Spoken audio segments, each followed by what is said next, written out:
Say goodbye to the noise and stress of everyday life, and welcome to the world of US Story. Here, we take you on auditory journeys through different realms, filled with mystery, excitement, and emotions that captivate the mind.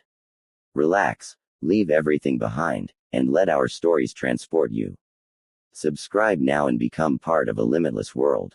Asterisk. After we neared a side road, I grabbed onto the door handle and yanked it. Unfortunately for Carlos, he'd trusted me not to jump out of a moving car. Pretty amateur if I may say so myself. It was only going slowly because we'd turned a corner, but I still landed hard on the dusty road. I considered screaming, but that would make me way more easier to find. Instead, I started sprinting away from the car, not caring about my legs begging me to stop. For someone who didn't like running, I was starting to hate it even more, but if it saved my ass then hell, I'd become a marathon runner. He followed me in his car down the road, but I'd already reached my desired destination. My foster family's home. The people I considered my parents. We'd fallen out recently over something really stupid, but now I wanted nothing more than a hug from them. As I approached the house closer, hands stopped me from reaching the door. Stop and listen to me. You're not thinking straight, okay? You can't see them. They will be used against you if you do. Forget about them if you don't want them to die. My eyes erupted in tears that fell from my face like raindrops. That accurately described how I was feeling, like a big cloud over my head that never stopped raining. When would I see the sun again? Would I see it again? I pushed the thought to the back of my mind and buried myself into Carlos's chest as he embraced me. His big hands hugged me tighter and I stood there crying until I couldn't anymore. No matter what I wanted, Carlos was going to make sure I didn't have it. I didn't know if it was because he was a prick or he really was protecting me. I knew I would run any chance I got still, but those chances were surely going to become less and less thanks to my antics. I guess I only had myself to blame in the end. In hindsight, what I did was really retarded, but then again, wouldn't you at least try the same? Once no more tears could come out of my eyes, I identified my target. I kept sobbing to make sure he was distracted, and then I striked. The sole of my shoe landed perfectly in between his two legs and he let out a girly scream thanks to the momentum I was able to create. Both his hands went to cover his private area in case a second shot came, and with that happening, I decided not to stick around again. I hastily raced for the nearest house. One that would be able to help me and call the police. I kind of expected not to reach it because Action Man wasn't far behind. To my pleasant surprise, however, I did. I smashed onto the door with my bandaged up hands until the owner would have no choice but to open up. What on earth? A man in his 30s started to say when he peeled back the red door of his detached house. Call the police, I shouted, sidestepping and running into his home, not waiting for an invitation. Normally that would be extremely rude, but I think the circumstances excused me. You can't just barge into my house, young lady, the homeowner stated angrily. With any luck, he would call the police thinking I was some type of violent youth there to rob him. The house wasn't particularly big. There was a small hallway from the front door that led to various other doors, and on the left was a staircase. I took the first right and found myself in an adjoining dining room. It was beautifully decorated and looked extremely tidy. I saw what I was after, a white landline sitting in its cradle ready to be used by me. I snatched it up and started pressing 999. I'd never actually done it before, but in the films, as long as they ring it then they send help. So all I needed to do was press the green dial button. Get the hell out of my house. The man cried out before I did, and I knew exactly who he was talking to. My finger was just about to press down on the all-important button when Carlos burst in and kicked the phone out of my hand, and it consequently got obliterated against the wall. Carlos, I called out when I saw my only hope now lying on the carpet in different pieces. How dare you? The homeowner spat out in fury, but his eyes quickly widened when Carlos pulled out his gun. Shut up and sit down. He immediately did as he was told, placing his hands up as he moved and sat down on a gray sofa. I backed away slowly. Now listen, Carlos, I was just. No. You don't get to talk. Maybe it's better if I didn't show you any emotions if you're going to throw it back in my face like that. Now, before I absolutely lose it, place your hands behind your back and feet together. He interjected, growing more frustrated by the second. I looked at him as if he'd grown two heads. There was no way I was going to follow his orders. I knew he wasn't going to shoot me, and I didn't come this far to only get a limited taste of freedom. No. You know what? I didn't ask for any of this. I must have done something fucking awful in a previous life to get wrapped up in this Mission Impossible shit. Fuck your stupid orders, fuck this situation, and most importantly, fuck you. He just stared at me, his eyes narrowing as though I'd challenged him to a duel. It made me swallow hard because I could tell he was pissed.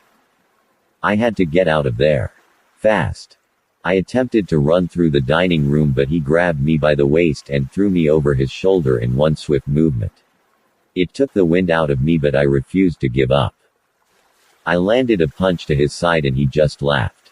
Yeah, I didn't know how to punch. It's the thought that counts though, right? As he leaned over my flailing body, I lifted my hands and used my fingers to claw at his cheeks, using all of my strength to push his face to the side. He was growing increasingly annoyed, and I knew he was holding back as well. His eyes darkened with every move used to resist him. I say move, but that would be too kind to describe my clutching at straws. I tried anything that seemed to work. Can I get you two some biscuits? Maybe tea? The homeowner kindly offered as we were going at each other's throats. No, thank you. We'll be leaving in just a moment, Carlos said calmly as he caught my leg that aimed for his face. He finally straddled me and with one hand held my wrists while the other pulled out the oh-so-familiar roll of tape. No. You don't scare me, I yelled in his face. I turned to the homeowner and put on my best puppy eyes. Call the police. Please. He's crazy. Of course though, Carlos made sure that wouldn't happen. It was worth a shot. Don't move a single muscle or I'll shoot you. Right now I'm willing to let you be a silent witness. Don't make me change my mind, okay?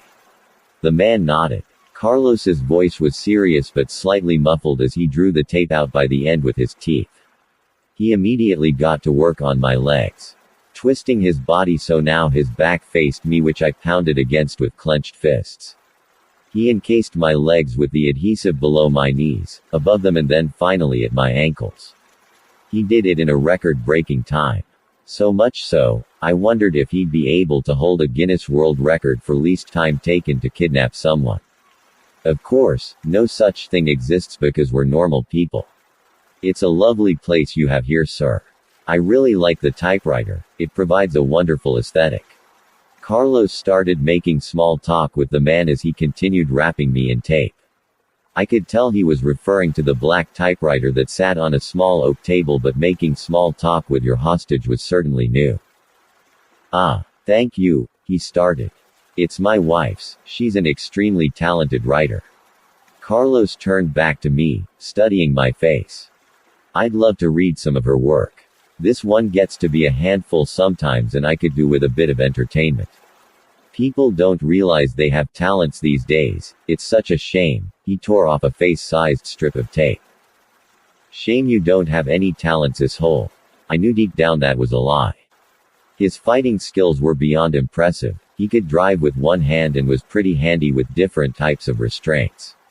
I'm not sure I want to call them talents, but still. He held down my wrists as his other hand placed the tape down over my lips with a cheeky grin. A grin that relished in the control he now had over me. I hated him so damn much. He then turned me over like he was flipping a pancake and tugged my wrists behind me, taping them tightly together. This time, he didn't avoid my bandages and I moaned in pain. So, do you know her? The homeowner asked. I'd probably have asked the same thing in his position if this craziness unfolded as well. I do indeed. I'm her babysitter, Carlos answered, and I could hear the roll of his eyes. MMMMMPH. I shouted profanity at him. It was probably just as well that it didn't come out. Oh, that's nice, the homeowner continued. Is it? She's been a pain in the butt from the very start, and honestly I'm so sorry she broke in your house like that. How rude. Bad girl. He exclaimed, lightly hitting me on the back of the head before turning me around again so I could see him. My eyes were showing a deep desire to rip him apart, and if it wasn't for the tape, I'd give it my best effort. He could see that as well and just smirked. I hated him before, but now that had evolved into despising him. Apologize to the nice man, please. Carlos instructed with a mocking voice. I went to headbutt him, but he saw it coming from a mile away and pushed my forehead down so I couldn't. Munt. I screamed through the tape and he frowned. Ah, Munt. Now that's not very kind. Do you accept her apology? Carlos asked him. It's not exactly like the man could refuse, so he did the predicted thing and nodded. Yes, I do. Carlos clapped his hands together. Great. Well, sorry again for the disturbance and breaking your phone. He paused and reached into a jacket pocket. In his hand, I could see a large wad of cash that easily exceeded thousands of pounds. He was a typical criminal, huh? He separated 4 50-pound notes from the pile and threw them at the man. This should cover it. That should also buy your silence. You didn't see anything here today, is that clear? The man nodded and Carlos relaxed slightly. Perfect. Now can you provide me with some of your wife's writing before I hit the road again? I squirmed under Carlos, but he lifted me to my feet. Yes, of course. I just have to get it from the drawer, he explained, and Carlos brought out his gun and nodded. The homeowner took small steps over to a magnificent-looking sideboard in the dining room and opened a drawer. Less than a minute later he returned with a set of papers that he handed to Carlos. Thank you for having us, sir. Carlos smiled when he accepted the papers and folded them. He stuffed them into another pocket, and I was starting to wonder if his jacket was some kind of TARDIS. We'll show ourselves out. I tried to hop away from him and his plan, but he scooped me up effortlessly and I was back over his shoulder with a front row view of his back and ass.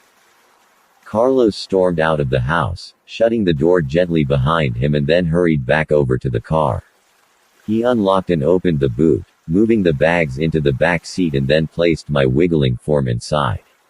The boot scared me. It was kind of small and would be very dark. I wouldn't know where we were going, but maybe that was the point. He leaned forward to stare me down, one hand on the boot ready to close it. You told me you weren't scared of me. Well, maybe you ought to be. I was told to bring you back alive, but that doesn't mean I won't make you fear me. Now, I know you don't want to go into the boot, but it was not me who put you here. Actually, yes it fucking was. You can't seem to act like an adult and cooperate like a good little hostage, because that's all you are to me. We are not friends, and if you pull a stunt like that ever again, you will live to regret it. Until this boot opens again, you will think about your mistakes and calm the fuck down. For every time you step out of line, you go back in here. Think of it as time out. MMMSHOAOBSUAO. I mumbled indistinctly. Save it for when I care. His tone hit me hard, along with the sharp sound when he slammed the boot lid down. I wasn't his favorite right now, that was for sure. Carlos pulled up outside of the grand-looking country home. The orange-tinted sun spread across the dimming skyline as it set beautifully in the horizon. He had driven for 4 hours non-stop and it started to catch up with him. The windy roads had been unforgiving to get there, but on the plus side, there was luscious greenery in all immediate directions, which was completely pleasing to be surrounded by. It looked like the perfect place to retire. The gravel crushed under his boots as he stepped out from his cramped driving position. His steps weren't slow anymore, they seemed to be excited rather, as he stretched his legs at the same time. He joyfully strolled over to the wide door that was shielded by a beautiful-looking porch area. Various colorful plants and foliage embellished the stone walls to further complete the rustic look. He eagerly pressed the doorbell and then pushed the letterbox out slightly. It's Carlos. He yelled happily through it and then stood back, not being able to hold in a smile as he did. A noise of hurried footsteps filled the air and the door swung open. The red-haired woman came charging out and enveloped Carlos in a tight squeeze. She was smaller in height than him, had a slender build and was currently wrapped in a dressing gown. After the two hugged for a few long seconds, she pulled back and grinned widely. Carlos. What brings you here? It's so great to see you. I'm on a job at the moment and had to visit my favorite, of course. He beamed happily when her eyes lit up. She then paused as a puzzled look crossed her face. What kind of job? Don't tell me you're still. Suddenly, a loud banging noise cut her off that was coming from his car. He chuckled and nodded his head. That's right, I'm still delivering. Not everyone is as lucky as you getting to retire in the countryside. She giggled and folded her arms playfully. I'm 27 and haven't retired, silly. I just work from home now and I prefer it, really. Carlos knew what she was hinting to and smiled. You always were in demand and I knew you'd do well. She blushed, trying to hide it with an attempt to change the conversation. So, who have you got? I take it they're in the boot. Carlos motioned with his hand for her to follow him, which she did until they both stood looking down at the boot. He opened it and a girl stared back at them with a very annoyed face. Her eyes looked scared, but that contradicted her wiggling about relentlessly inside. She tried to speak to the new woman, but nothing came out clear enough to do that. You've got to be joking. The woman couldn't believe her eyes and finally spoke again. How did you even?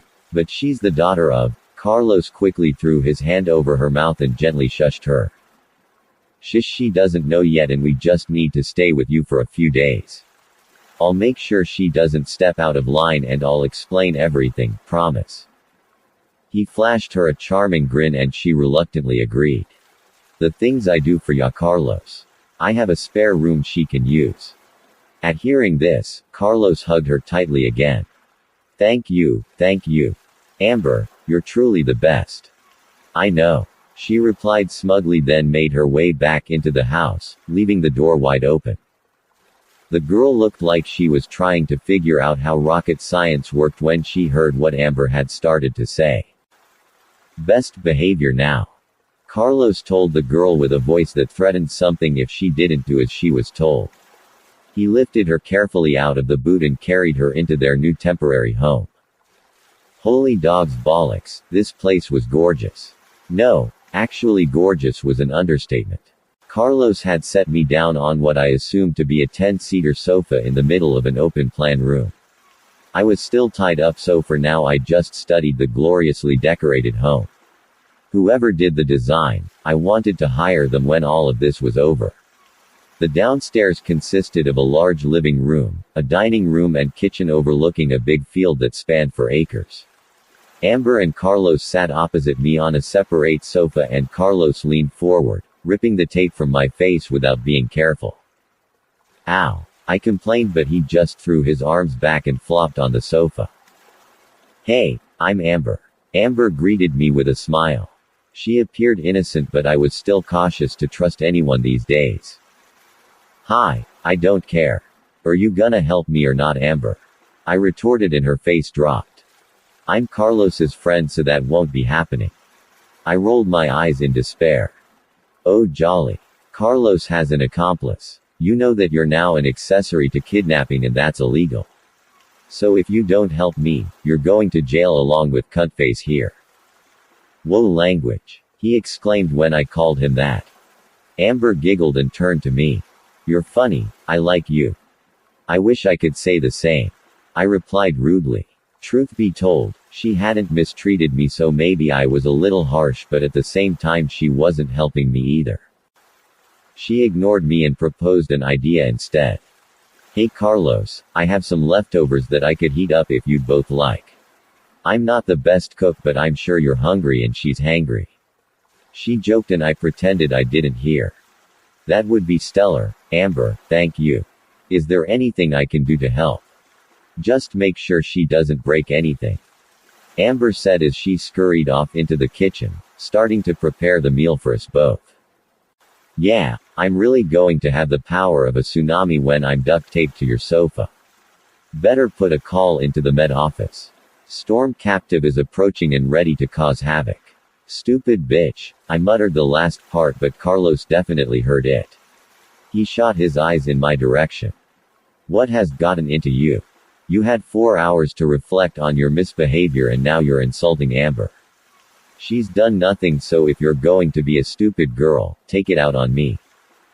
I was speechless for a second, but when I went to speak again, he cut me off to continue his little rant. If you can't control that mouth of yours, I will. Amber is my friend. Right now I'm allowing you to eat, to sleep on a comfortable bed, but I dare you to test me. I forced out an awkward laugh, trying not to feel completely intimidated. I'm not really one for truth or dare. I shrugged. Good. Then be a good little hostage, not a numpty. I swallowed down an insult that I wanted to slap him with and gritted my teeth. Yes, sir. While we were exchanging words, Amber had laid out various items on the table that could probably seat 12 people. It was bloody big. Okay, here we are.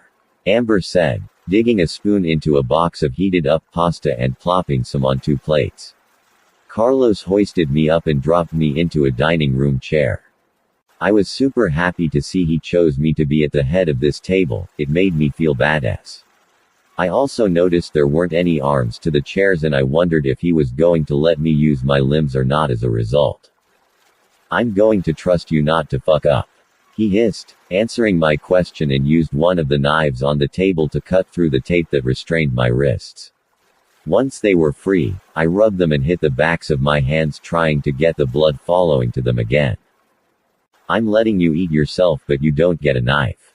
Just a fork, and that will not be used as a weapon. Do I make myself clear? Crystal. I responded and used the fork to scoop mouthfuls of the delicious food in my mouth, downing water to the side in between bites. I've got to hand it to Amber, she was a good cook. Or it had been so long without food that anything would taste like a Michelin star chef had prepared it. My taste buds enjoyed it all the same. Carlos sat opposite Amber and they were both an arm's reach away. I was too busy scoffing my face with little to no manners the whole time they talked, but I still listened to every word. How have you been keeping, young Carlos? Amber asked, watching him eat some pasta. Oh, you know how it is. He winked and I wanted to vomit. I'm still enjoying it when she's proving not to be a nightmare. Has she been really bad? Amber briefly looked at me and I gave her a look. She tried fighting me and running away several times, so I suppose you could say she has. He sneered at me. How do you guys even know each other? I finally let the question slip. I was dying to know. Carlos and I worked together back in the day. We were the elite, top 6. 4 of us. She stopped to swallow back some tears and Carlos grabbed her hand in comfort. Retired. The 2 others, including Carlos, are still working now. Why did you retire? I kept poking for information. The job became too emotionally taxing. She replied swiftly, emotion filling her voice. I enjoyed every second of it until something happened and decided staying in the country was the best thing for me. I may not have liked being in this situation, but even I knew not to press for more details. Were you a kidnapper as well? She seemed to find this funny and took a sip of her red wine. Carlos hasn't kidnapped you. The official title he holds is a protective courier. Think of a high-security version of UPS or something. He picks you up and delivers you to another location. He protects you with his life during the process, and that includes kidnapping me. I interjected with a deadpan tone. I don't know why you're trying to gloss it up. He tied me up and threw me in his boot. Pretty kidnapper-esque if you ask me. I finished my meal and placed my fork politely in the middle of the patterned plate. Of course you see, it is kidnapping, but that's only because it's strictly forbidden for us to reveal the reason behind your delivery. As for me, I did a few deliveries, but I preferred being behind the scenes. Wait, so are you guys the MI5 or some shit? Both of them chuckled at this as though that was a ridiculous idea. No, we're not. We worked for an organization but delivered for all sorts of people in that time. We had to make sure things went smoothly. Which is why you're being tied up. It's not some kink hun. He just has a job to do. None of this makes sense, I said my thoughts out loud. If that were the case, why didn't you stop me being taken in the first place? Were you there? At the alleyway? Or just stalking me outside therapy? Put it this way, I was the unknown caller. Memories washed over my face and I looked even more confused. Probably because I was right. I couldn't stop them because it was too dangerous. I was protecting you even when you had no idea about it. You don't realize who took you in.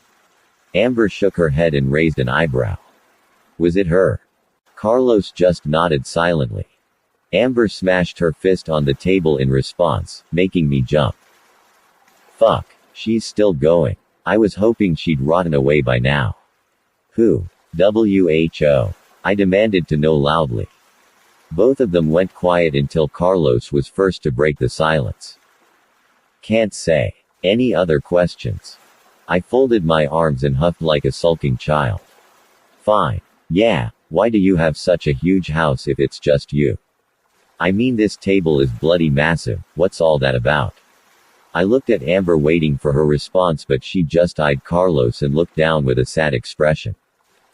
That's enough questions for today actually. I need to go over a few things with Amber, so go sit on the sofa please. Carlos dismissed. No. I want a fucking answer. All this time you've kept me in the dark and I've had enough. I stood up from the table abruptly, my chair screeching backwards slightly. Do not test me.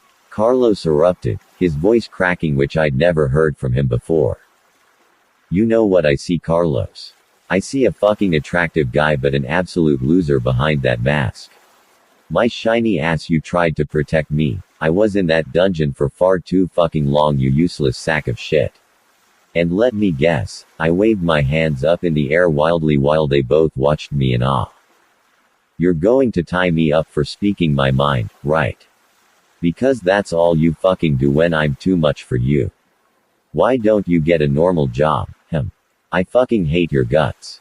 So go ahead and play the macho man. Throw me over your shoulder and shut me up, but just know you're a terrible individual and I'll be damned if I don't escape you just to rub it in your stupid face that I beat your cocky, sadistic, ass, you wanker. Carlos rubbed his temples with his fingers, trying to calm down. He didn't deserve that, Amber stated kindly. And you. Don't even get me started on you, Buttercue. As soon as the words left my mouth, Carlos had stormed over, picked me up and threw me onto the sofa.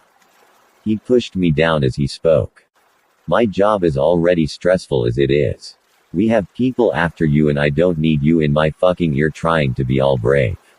Sit down and shut the fuck up. This is your last warning. How about, fuck you? I shouldn't have said that because true to his threat, he tied me back up and gagged me with my own sock. I didn't realize how much my feet produced sweat until my tongue was soaking it up. It was revolting.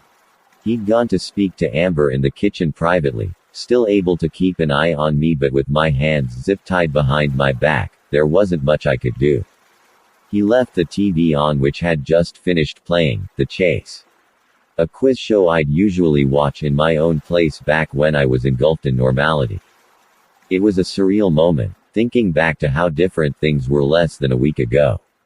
I never realized how much things could truly change until now, but in the grand scheme of things this was only the beginning. I slumped back into the comfortable sofa and watched as the nighttime news started playing. I paid it no mind until a picture was staring back at me. M. Marlowe's. I yelled for him, wanting some fucking answers. If this was some sort of sick game, it wasn't funny, that was for sure. He was too busy talking to Amber, so I just sat up and listened to every word from the news reporter. And now, an investigation has been launched after a man was brutally shot and murdered in his own home earlier today. 33-year-old Brian Stubbly was found dead by his wife and died at the scene. Police are now asking for anyone who may have information to come forward.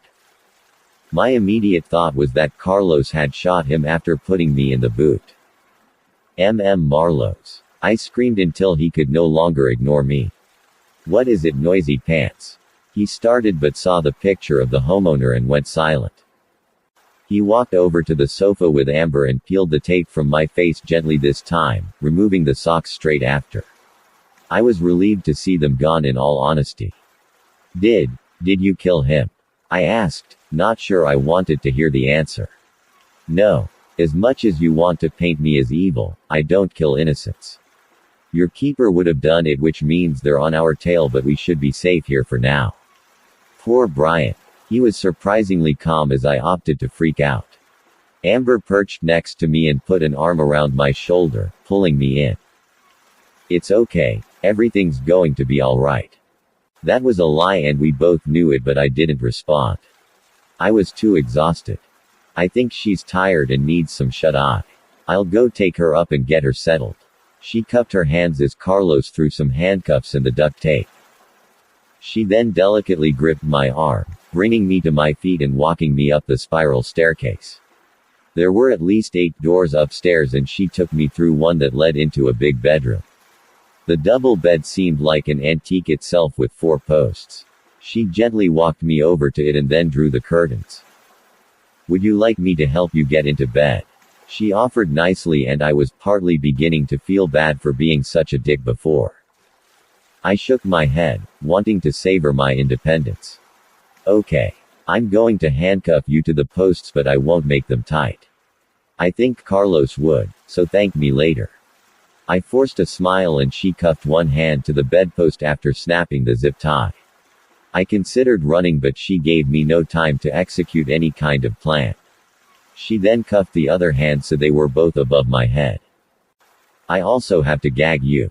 Just because it was always company policy, but I'll be back first thing to take it off, alright. I nodded and felt her secure a strip of the sticky stuff over my lips. She seemed easy to fool, so I planned to prey on that weakness, secretly hoping to exploit it tomorrow. Mank moo. I uttered, not doing very well with the pronunciation. You're welcome. Good night, sweet dreams, hun. She turned the light off and that was the signal for me to get some shut-eye. I zonked out completely, needing some sleep more than anything. The sun's rays bursting through the windows acted as a favorable reminder that the morning had arrived. The cuffs pulling taut against the bedposts. Not so much. I wanted to try and execute the plan that I had formed earlier, and Amber was the perfect way to do it. I started wriggling uncontrollably on the bed, making it sound like 2 people were really going at it. I shrieked through the tape to accompany the loud scuffing noises and didn't have to wait long at all until Amber was there at the door. What's wrong? She rushed over to my side and peeled the tape away from my lips. I squirmed for added effect. I need the toilet so bad. I tried to hold it, but I just can't anymore. Please let me go. Surprisingly, I didn't need the toilet at all, but she didn't have to know that. Oh hun, how long have you been holding it?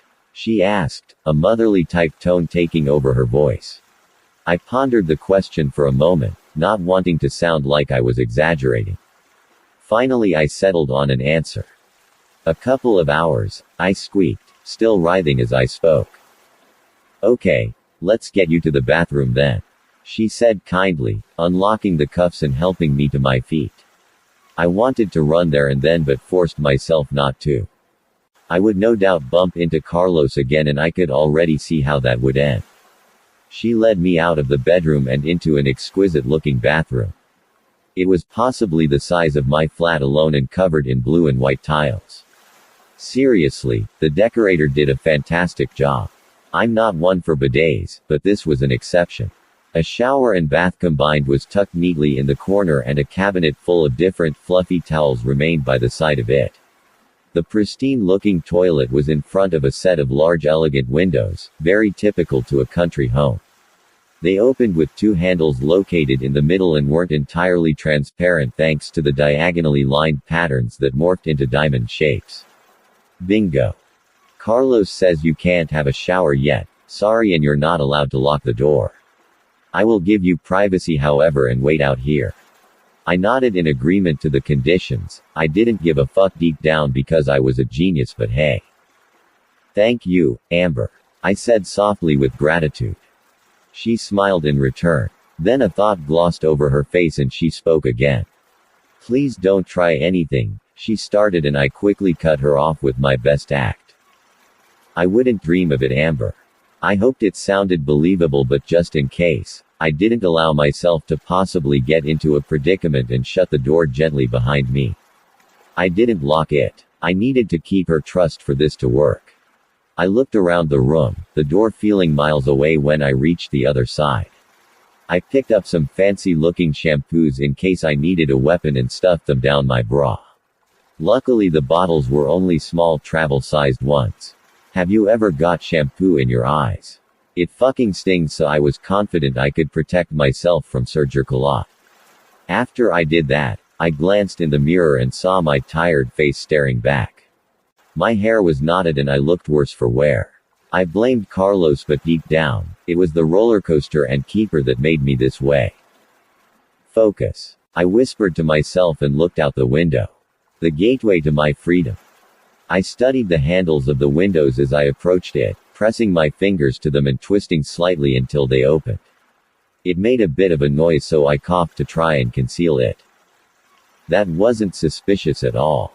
I could hear Amber from the other side with a worried tone. Keeper. Is everything okay in there? Yes, thank you. Just a number 2. Feels good. I strained my voice to sound like I was genuinely shitting myself. What can I say? Desperate times call for desperate measures. I didn't hear Amber again, so relaxed my tense body. I flushed the toilet and then used that noise as the perfect cover. I pushed the 2 doors of the windows out and threw my aching leg over the windowsill. I must have looked like a mix of Spider-Man and the Grinch as I managed to get my whole body to hang from the ledge. There was foliage snaking down the stone walls on this side and I knew it wouldn't provide much grip at all. I dangled there for a few seconds before a voice startled me. How's it hanging? Carlos remarked with that same sarcastic pitch. I looked down immediately to see him staring up at me with his arms on his hips. Oh, you know. I just wanted some air. I kicked myself for coming up with such a rubbish excuse. I mean, seriously, what the fuck? I could have said anything and I chose to say that. You're in so much trouble, he stated, and I felt my grip loosen. I tried to haul myself back in through the bathroom, but my injured hands couldn't cope with it. I don't think so, because I don't have to come down, fucker. I can stay here all day. So how about you wave your white flag and admit defeat? Carlos burst out into hysterics and I looked disgusted because of it. I can stay here all day as well, darling. To make his point, he propped up a chair on the grass below and put his feet up. I could feel my fingers losing their grip on the smooth-feeling windowsill and my arms rub against the coarse wall. It wasn't the best combination. Still, I was as stubborn as a mule. He started reading through some papers that he looked completely engrossed in, then looked up at me again. Brian's wife sure is a brilliant writer. You're almost as defiant as this Sophia girl. Almost, he smirked, waving the pages around. Amber's voice then filled the air again and I could just about hear her from the window ledge. Do you need any help? I can maybe bring some. Keeper. No, that's okay. I'm just a bit constipated. I lied through my teeth, but truth be told you couldn't tell the difference. Carlos clapped his hands together and shook his head. Welcome to the second part. Complete the episode. You sure are something. I went completely silent instead because having to shout put a strain on my body, and before I knew it, I was dropping several meters, about to crash into the ground. I closed my eyes and prepared for impact. It was grass below, but I'd most likely break some bones. As I neared the hard ground, Carlos caught me in his arms and gripped me tightly to stop my fall. I welcomed his comforting catch for a millisecond. Then, as per usual, my survival instincts kicked in and they were strong. I reached into my bra and evoked a deeply confused expression from Carlos. I uncapped the shampoo and squirted it mercilessly into his eyeballs. The effect was immediate. His hands dropped me to tend to his burning retinas and I started to crawl away. His screams of pain were hard to miss, and as a result, Amber was rushing outside of the downstairs door to take in the scene. I told you not to try anything, she exclaimed, not believing her eyes. She was a fair distance away from us but saw the bright red color taking over the whites of Carlos's eyes and the abandoned shampoo bottle laying on the floor. She put two and two together, quickly jumping on my crawling form. It felt like a rodeo. "Please calm down," she yelled, gripping onto my t-shirt for dear life. Her legs intertwined between my own like an anaconda constricting its prey. "Enough," Carlos boomed, shakily getting to his feet, staring at me with eyes that made him look high as fuck. I could tell he was struggling to keep them open but forced himself not to succumb to the immense pain. "You've gone too far this time." Before I could talk back with my usual attitude, he pointed a yellow-looking thing at me and the shock that hijacked my muscles revealed it to be a taser. Instantly, I fell to the side, unable to move a muscle, including my tongue. Amber climbed off of me and panted out of breath while looking down at me as though I were a bug stuck in a web. "Keeper. You know, Carlos isn't meant to protect you from yourself," she explained pointedly. I looked up at her, unable to get a sound out, which was most likely for the best. She sounded disappointed, and in a way, so was I. I should have checked the bastard wasn't lurking first. "Carlos," Amber put a hand on his shoulder, trying to calm him down from his fuming appearance. "It's okay, Amber. She can't behave. She's going to take the piss. Then she loses all privileges." He rubbed his eyes before yanking me up roughly and bridle carrying me with ease back into the house. The electricity left me paralyzed, so I begged him with my eyes not to hurt me. I'd really poked the bee's nest and I had no idea what I had started. Carlos dumped me onto a chair and pulled out an empty roll of duct tape. "Haha, fucker. Damn it, when did I run out?" he said out loud to himself, peering down at me. "Don't move." His tone was serious but I couldn't bring myself to listen to him. Which was really retarded, but I was desperate. Amber fiddled with a few buttons at the side of the wall and Carlos pointed at me. "Please watch her for me. I need to go grab something from the car." "No problem," Amber replied, studying me closely with an intense look.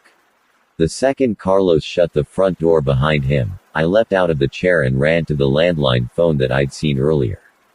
I picked it up but there was no display. It was dead. "All the phones are off," Amber pointed out, not moving an inch. With that in mind, I resorted to instead try the windows and other doors. There were so many in this house that it was hard to choose. I gripped the doorknob of a door closest to me tightly and shook it abruptly when it didn't move. "Doors and windows are locked too," she explained, now folding her arms. Amber, I put on my best charming voice and smiled in her direction. "I'm willing to make a deal." "Keeper." I froze in my spot to see Carlos behind me. I couldn't utter a word as he roughly seized me and dumped me back onto the chair, wrapping tape around my body a ridiculous amount of times before I could move away. "I'm willing to make a deal. How about this? You stop making futile attempts to get away. You stop thinking you're smart and you shut that pretty mouth of yours before so help me God, I give you back to the keeper myself and trust me, I'm an angel compared to her." He was working at an alarmingly fast rate and after he was done my shoulders downwards were covered in silver. There were hardly any creases with how taut he'd made it too. "I can't move." I grappled with the adhesive in a losing battle. "That's the point. You don't get to move. You don't get food and I'll let you drink water through a straw later. You'll remain on this chair until I decide you can move your legs again. Consider yourself lucky I'm not dripping shampoo in your eyes." Speaking of, he walked over to the table where the black plastic bag was. "Dye her hair while I'm gone please." Carlos threw Amber a box of red hair dye and I immediately protested. "Fuck no. Am I fuck dyeing my hair? I like being a brunette and I don't want to look like a tomato shat on my head." I struggled profusely and that's when Carlos snapped. He stomped over to me, squeezing my cheeks with so much force that the chair began tipping back. "I am so close to hurting you. You are seriously getting on my nerves and I will no longer hesitate to teach you a much needed lesson." I am being soft with you, meaning I will make you beg to be tied to a chair if you don't start stepping in line. Now, Amber here is going to dye your hair, and if I hear anything at all about you causing trouble for her, I will personally deprive you of every sense you have, paralyze you and hang your body from a tree by your feet until you apologize to her. But you will be gagged, so who knows if we'll hear your sweet apology. It was like someone had flicked a switch and made Carlos into a monster. I could tell I'd pushed him to the limit, and this time I didn't dare push further. So far, he had been completely true to his word, and I'd rather see the garden up close in a different way. But he didn't stop there. Oh, you thought that was it? Far from it, darling. You need a wash after being outside.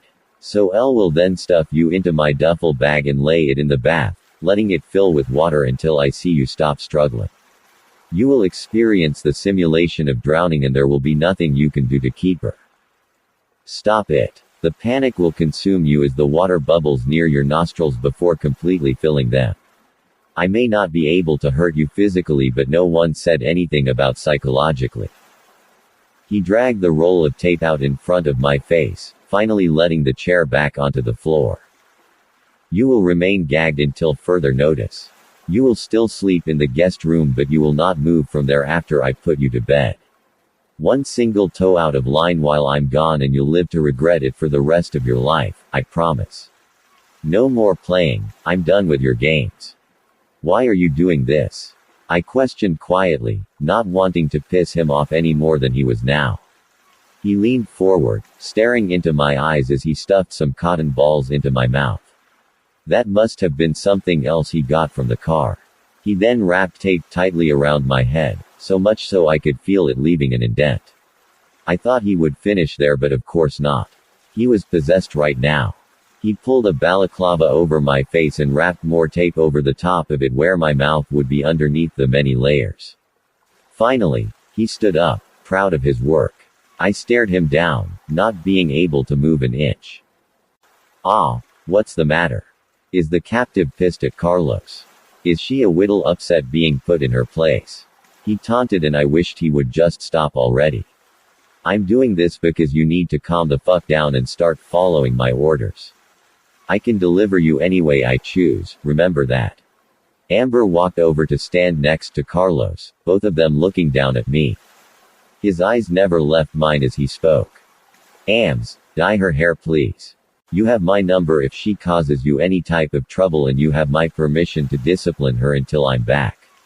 If she dares to try and escape, put her out until I'm home. He slid a capped syringe into her hand and she nodded, tucking it into her back pocket.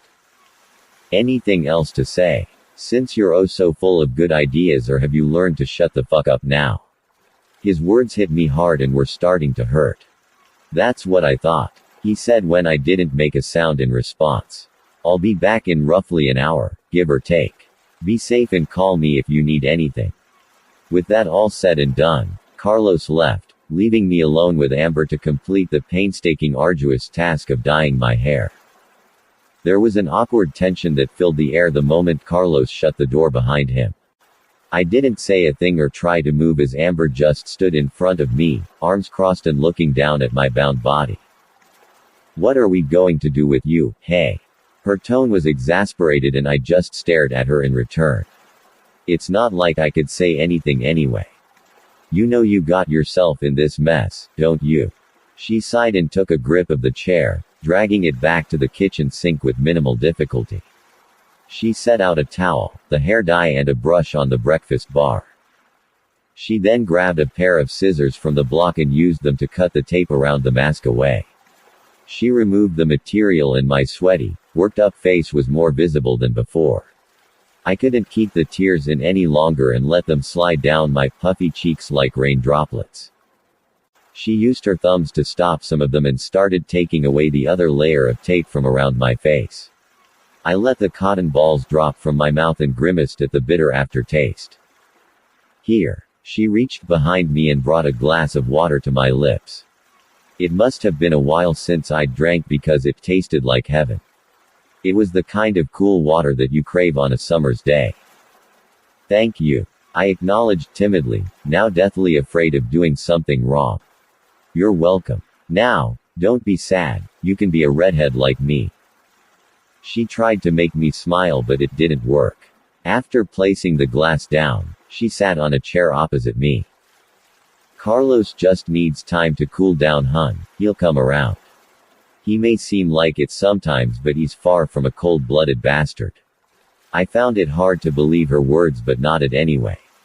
You can say something, don't worry, I won't snitch. Her smile was friendly so I trusted it. I'm sorry I lied to you. I said, looking down. I'm scared, Amber.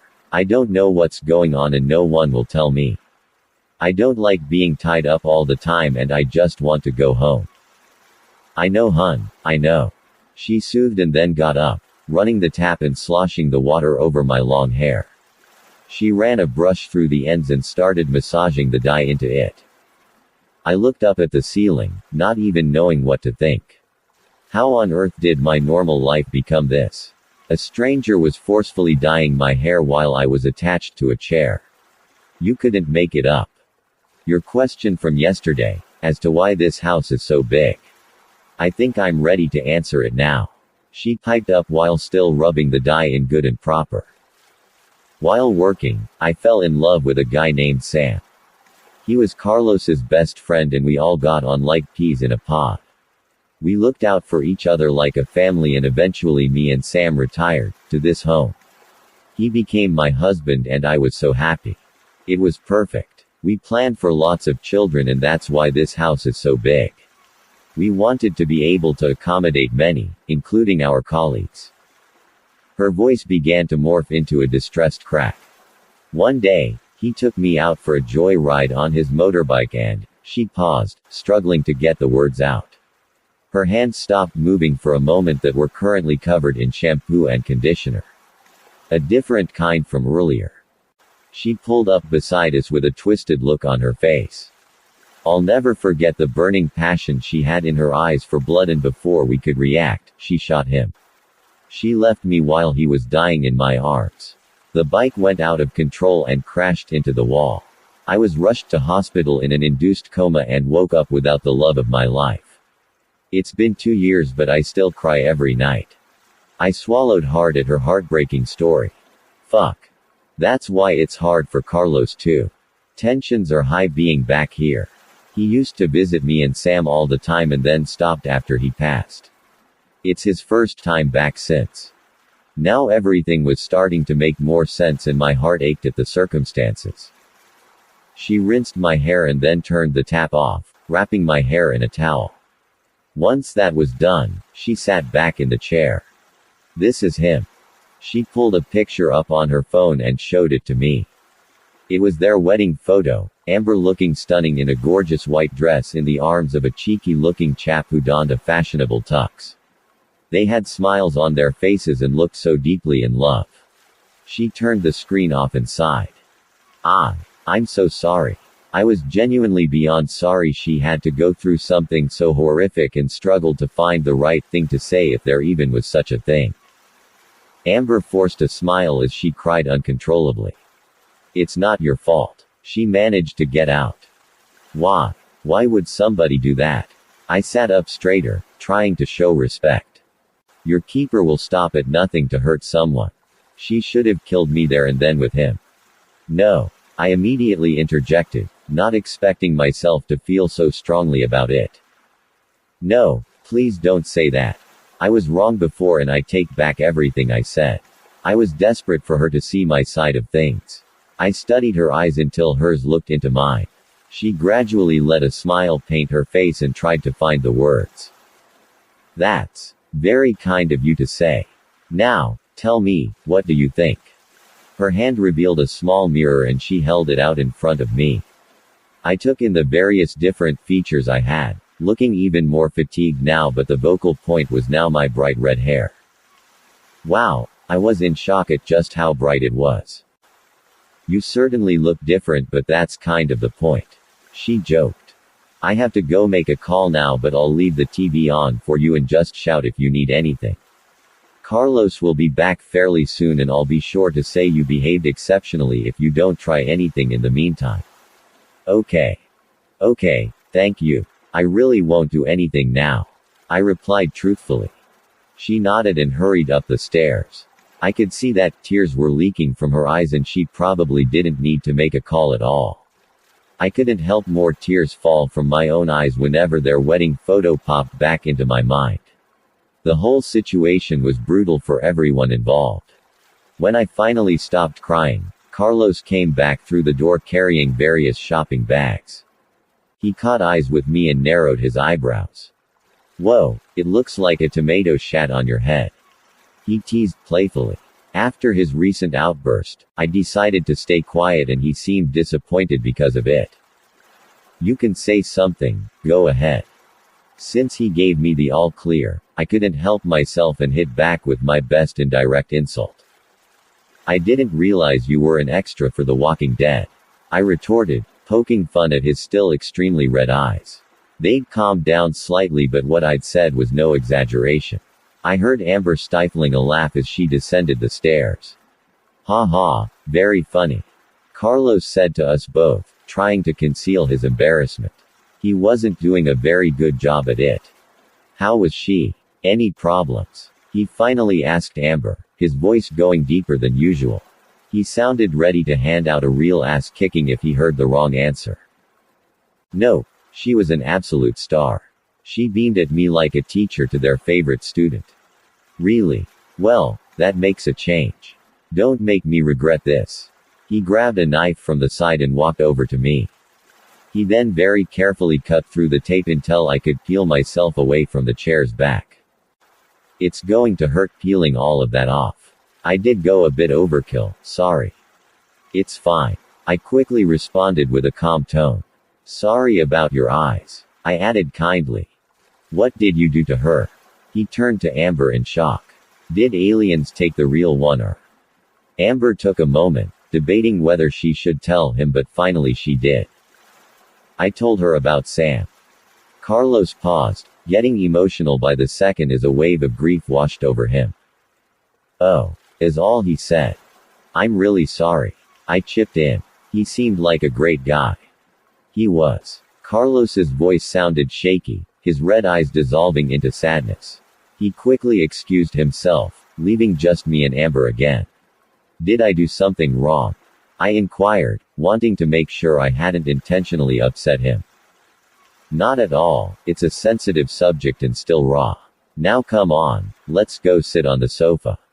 She led me over to it and sat me down next to her before we spent the next hour watching whatever mindless entertainment was on that night. No, you can't be serious, I stated, completely unimpressed with his stupid idea. I'm deadly serious, darling. He proudly held the blue dog leash out. I even got your favorite color. I'm not a dog. Not wearing it. I folded my arms defiantly. Amber stirred slightly after dozing off in front of the TV. She rubbed her eyes and raised an eyebrow at Carlos. What in the world? Carlos, she's your package, not your pet. Amber said pointedly and I wanted to high-five her for sticking up for me. That's true but I thought we could all take a walk and this is the only way to make sure she doesn't run off. I rolled my eyes at what he was saying which he saw. I did want to show you both the river. Amber shrugged, looking at me with a slightly guilty expression. Here look, I'll put it through the loops on your trousers. That way, you'd have to take those off to run away and if you do that, he held back a laugh from simply imagining it. I shook my head again. You two go and I'll stay here. I proposed, believing it to be a good idea. Ha! Over my dead body. I looked at Carlos with a pouty face. I wanted to throw a tantrum but I knew it wouldn't do me any good. He dove on top of my unsuspecting form and hastily clipped the leash through one of my trouser loops. He then further secured it with a padlock and used it to drag me up while his other hand grabbed Amber's. Fine. Amber said, switching the TV off with the remote. Come on, little doggy. He playfully said as she began to direct us to where this river was located. Carlos led me out using the leash and we all made our way down to the river bank. The atmosphere was serene, calm, and for a moment, all of the negative feelings dissolved from within me. It was a welcome change and I felt weightless for a few luxurious seconds. Carlos tugging the lead Sharpie unfortunately took me out of my daydreaming. There was a wooden bench that overlooked the ripples of water that stretched out just a few meters away. The river sparkled under the sunlight and occasionally reflected on my legs, making me feel semi-human again. Amber sat in between me and Carlos as they engaged in a conversation. I opted to stare out into the distance instead, savoring the tranquil environment around me. I come out here when things get a bit too much. I find it's a good stress reliever. Amber broke the silence, using a tone of voice that was reflective. I could see why she would do that. I'd do the same. With everything that's happened over the past week or however long it's been, I neglected to look back and truly process what had happened. Or more importantly, how I felt about it. It's beautiful. Carlos added to the mix, embracing Amber with his one arm and holding my leash in the other. You ever think everything will be alright? I contemplate the future sometimes. It's so uncertain. Life has a tendency to throw curveballs here, there, and everywhere. I agreed with every word she said, so kept silent, enjoying her sudden philosophical input. You're strong enough to get through anything. You've proven that countless times. AMB. I have no doubt you'll be happy because it's the least you deserve. Amber began stroking Carlos's hand gently in response to his comforting words. Being happy. Now that's a good future. She joked, but there was a sadness behind her words. Isn't that what we're all striving for? To be happy. Losing someone is like losing a piece of yourself. You can't get it back no matter what, so there's just this void and you want to fill it. You need to fill it. But the only thing that will do that is gone. Forever. So you're just there with yourself, questioning whether you'll ever feel whole again, and I don't think I will, Carlos. I felt tears leak from my eyes, not expecting her words to hit so hard. I could relate wholeheartedly, but I wasn't going to interrupt Amber out of respect. Sam was my everything. He made me feel like I was irreplaceable, but the one who was truly irreplaceable was always him. Carlos remained quiet with me, letting her bring up the past. It was clear she'd been holding it in for a while and needed this. Because the truth is. Carlos cut her off and sniffed some tears back. Because the truth is, this life is full of gems. Your taste buds are waiting to be ignited by the most delicious food imaginable. Your skin is ready to soak up the warm feeling of the sun on a hot summer's day. The goosebumps you'll feel when life engulfs you in complete euphoria, and don't even get me started on the butterflies. It's all waiting for you. Ams and Sam's ready to see you get them. For once, I wasn't mad at Carlos. The lead stopped bothering me because his words were like that of a talented poet's. I didn't know he could be understanding and kind. I didn't think he had that ability. I was wrong. Amber hugged Carlos tightly and kissed his cheek before pulling away. Anyway. Sorry to be a downer. She forced a nervous laugh through the waterworks. What about you? She turned to me and I felt surprisingly comfortable to open up as well. I was aware Carlos already knew everything about me, so what harm could it do to have an improvised therapy session? After all, anything was better than the old man paranoia I had. Hell, Carlos would be better than he was.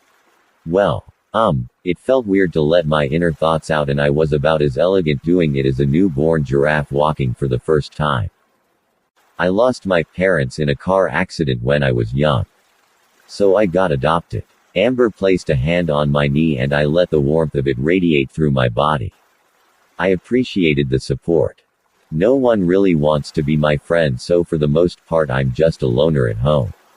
That sounds so pathetic, I muttered to myself after hearing it back.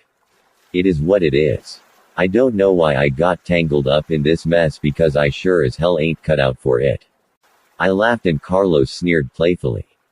I've always wanted to feel like I belong, and I fantasize about the future too. I'd love my own place with a gorgeous husband. We could sit on the balcony and share stories all night long until the stars were the only source of light. I think I'd have a good enough story to tell him. I could look into his loving eyes and be reassured everything would be okay because of them. He'd be an incredible chef, great with kids and find me hilarious, of course. The bottom line is I'd be surrounded by peace. Nothing but peace. I shut my eyes briefly to further envision it. When I opened them again, I saw Amber smiling brightly at me. That sounds really lovely. Thanks, I replied. One thing I've learned is that your imagination is your best friend when it works with you. I turned to Carlos for the next part. You know, I don't know why you bother with me so much. I'm nothing special. Just a bog standard plain girl who talks too much and doesn't know when to stop. Well, you're right about one thing. Carlos smirked before his tone went deep and serious. You're special, but until you learn that's not a bad thing, you'll never see it like we do. He nudged Amber. That's right. I met many people when delivering and you're definitely my favorite. Got a real ballsy attitude about ya and I like it. My cheeks went red at her weird compliment. I wasn't used to them, so I just awkwardly turned back to the river. Are you ever going to let me go? I asked finally, letting the question slip out. Let you go? Of course I am. I'm not going to be stuck with you forever. I'll let you go when we reach the destination. Carlos answered calmly. And where is that? Am I going to be hurt? I can't say. Carlos shut me down pretty quick and the same feeling of dread greeted me again. You know those people who try so hard. They just want to fit in and be loved, but life has a different idea. They're so trying, you just want to fit them in your pocket, but sadness is their best friend. I think that's me. You certainly are trying. Carlos interjected and Amber hit him. Forget it. It was a stupid choice to open up in front of Tosspot. Amber stifled a laugh at my insult and I let one out instead. Carlos, go back in the house, I've got this. She took the lead and he hesitated for a moment before finally leaving and walking back. I don't think you're the type of person. Amber started softly. Between you and me, I think you're going to be very successful. Not at escaping, she let out a chuckle. No. Just at being strong. No matter what's happened, you're still standing and that's what's most important, right? Because if you can look into the eye of the storm and not move an inch, life becomes a lot easier. I've gotta say sorry for hating on you at the beginning. I didn't mean to be such a bitch because you're actually really nice. It felt right to apologize. Hun, every package is difficult in one way or another. Don't worry about it, I'm happy to see you care about others. Don't lose that. Everyone always talks about not trusting people, but you should remember everyone is capable of kindness. If they show that to you, savor every drop and then return it. Amber's words flowed effortlessly from her mouth and soothed my uptight feelings. I'm not saying you're not kind, but if that's the case, why won't you help me escape or at least turn a blind eye so I can? I wasn't sure if I was pushing the boundaries, but Carlos wasn't here now. Why? Simply because it would get Carlos into very hot water. I can't let that happen and you have to trust he's taking you to somewhere better. You're valuable enough to have 24/7 protection, that should say it all really. She had a point, though things still remained incredibly blurry. I understand. Will I see you again when we leave? I couldn't believe I was asking, but I really did want to meet again. Perhaps. She shrugged. I don't know what the future holds, but anytime you look in the mirror and see that rad color hair of yours, you can think of me. In return, I'll think of you every time I see a shampoo bottle. Deal. I laughed and nodded. Amber didn't use the leash at all when we walked back up, which I was more than grateful for. I slipped into the bathroom and relieved myself after so long. When I returned downstairs, there was an array of delicious-looking snacks on the coffee table with Carlos and Amber attempting the waltz in the middle of the room. Did I step into the 1830s? They both stopped to look at me, not noticing I was in the room. Nope, Amber was just showing me some moves. Carlos pointed out and I decided she probably knew them because of her wedding. That tugged at my heartstrings again, so I opted to sit quietly in the corner. What the fuck? I yelled into the air once I saw crisps dipped in freaking tomato ketchup. What? Carlos asked, still dancing with Amber in his arms.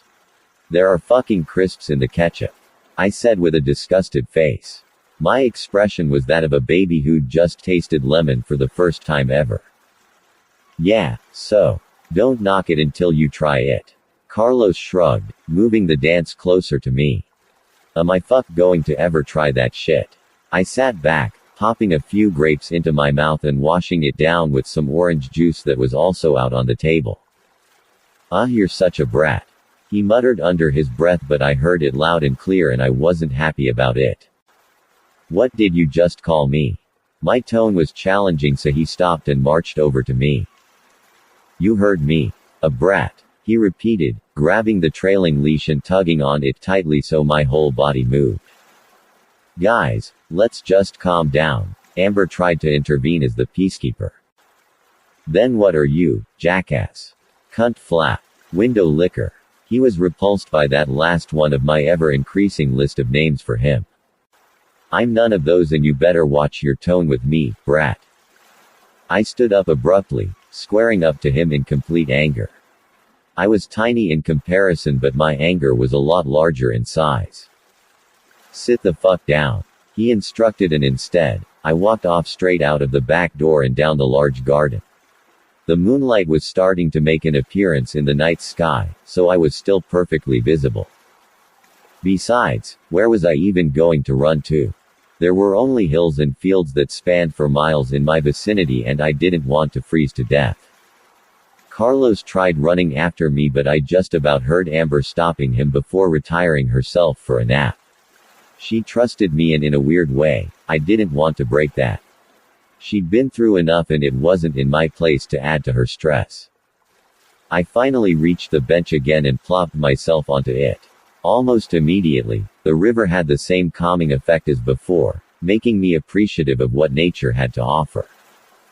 I'm a brat. Stupid fucking cunt, I said under my breath, trying to plan out who I was going to address this insult. I was calm, I swear. I'll show him, brat. Honestly, where does he get off talking to someone like that, him?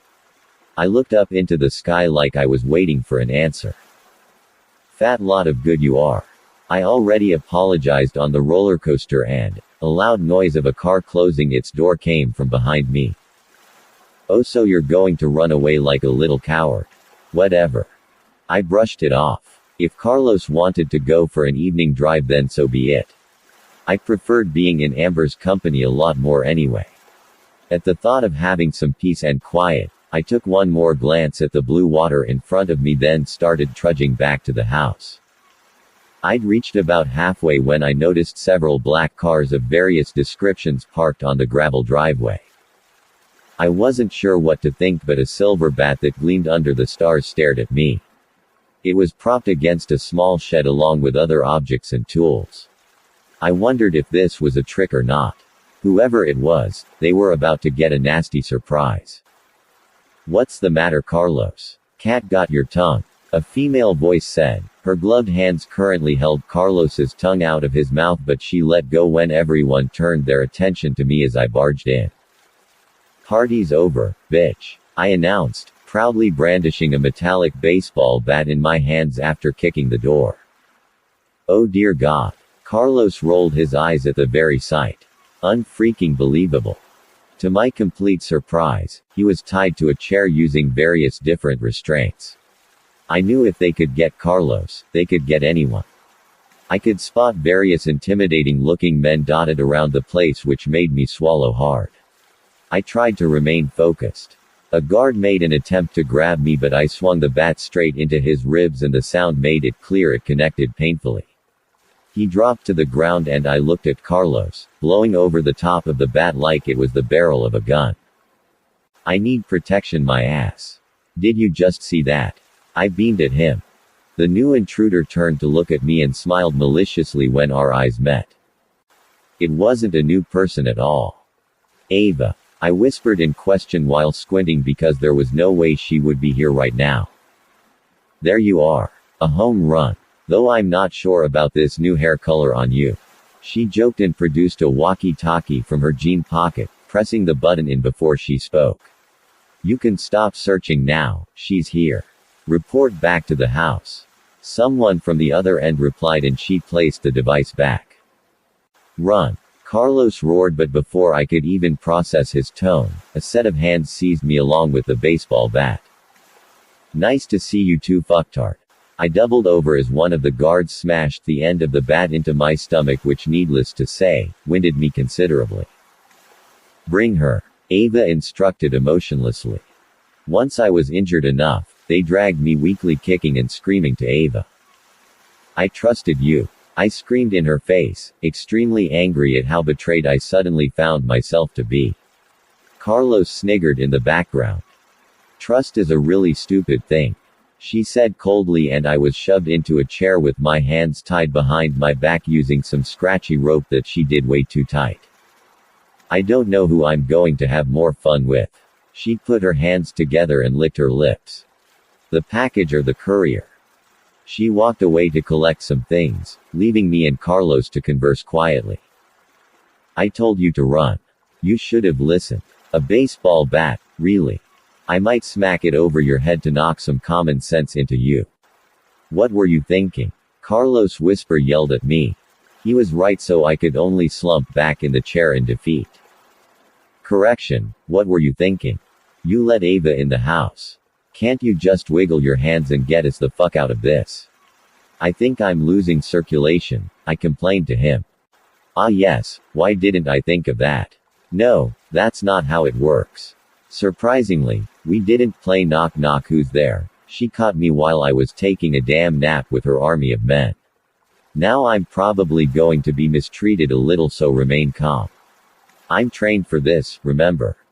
I'm fucking not. What do? I inquired loudly, making Ava turn her attention to us both. Carlos sighed as he saw her skip over to where we sat. Whatever you do, don't freak out. No heroics. I'm fine. Ava pulled his head back by the scruff of his black hair, bringing out a small blue comb, and began brushing it through his thick locks. Let him go. What the actual fuck are you doing? And why the fuck are you doing this? He hasn't even done anything. Carlos looked at me with a raised eyebrow. I just said don't freak out. I don't need defending, darling. Geez asshole, I'm trying to fucking help. It annoyed me that he didn't appreciate my efforts even if they were dumb and pointless in the first place. I think your hair looks so fluffy and gorgeous, Carlos. Ava said like a fangirl, tugging at various strands softly. Thanks. I love the whole casual villain look you've got going on here too, it's really hot. You're just missing the white cat. His sarcastic comment made me snigger. Without warning, Ava placed a rag over Carlos's face and picked up a bottle of water from the side. She then doused him in it completely, pinching his nose and then letting go until he was spluttering uncontrollably. She removed the rag and studied his red, panicked face for a moment before repeating the process. Then stopped again. If you wanted to go swimming, you could have just said. Carlos retorted, spitting out some water. She giggled and took out a sharp knife. You know I've always liked abs on men. She started and I questioned what the fuck she was getting at. I was trying to form a plan because I wanted this torture to end right the fuck now. She lifted up his shirt and revealed his toned body. For a plonker, he was unbelievably well built. My eyes widened at the impressive display that was his six-pack. Ava, come now. Carlos couldn't use his charm this time though. She sliced the first of his six-pack lines mercilessly until red sticky blood oozed out of the opening and Carlos was shrieking in agony. She moved to the second, but I threw my bound body at the crazy girl, landing pathetically at her feet. She looked down at me with a grin, her foot resting lightly on my chest. Oh, of course. She grabbed me by the hair and pulled me up and back to the chair. That hurt. I really want you to see this. She explained, moving the chair so it was directly opposite Carlos, who was mouthing at me to stay calm. I tried, I really did, but she scared me a lot.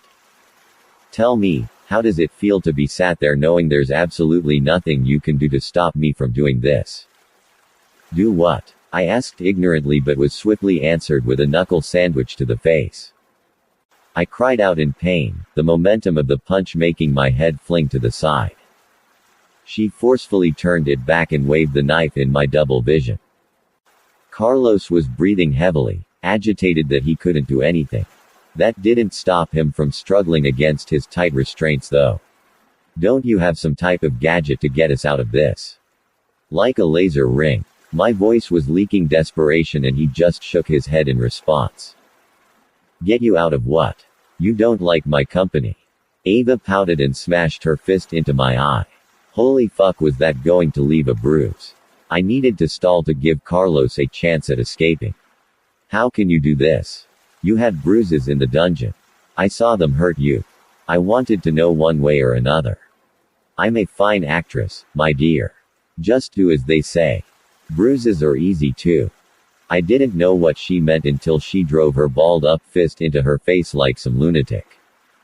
See, it will be another one to add to the collection.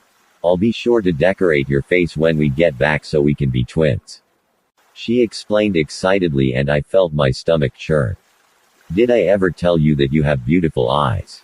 Carlos asked me randomly, which took both me and Ava by surprise. Good God. Gag him please before I throw up. His face showed no emotion as a cloth was pulled tightly between his lips by one of the men. Hey wait. You can't just shut him up and leave me on that bombshell. Granted, this won't be Stockholm Syndrome or anything but. Ava squeezed my lips together and sighed. Please shut it as well. She released her grip and then looked behind her. Yes, sure, of course. Sorry. Carlos grunted disapprovingly when I didn't shut up. Bring the board, Ava demanded, peering at Carlos. Was she always this annoying? She asked him and jerked her head in my direction. He chuckled through his gag and nodded slowly. I think you'll find he's the annoying one. And I'm not really one for board games, sorry. Twister might be fun, though. I definitely needed to stop talking but couldn't seem to. It had to be a nervous habit. One of the guards returned clutching a plywood board in hand that was roughly the height of a human. It had nothing on it so I just eyed it curiously. Do you carry boards around for fun? Because look, I'm not judging. I once saw this TV show where a woman ate sand. Sand. It was nasty but Carlos eats crisps with freaking ketchup. I know you're a baddie but that's too far, right?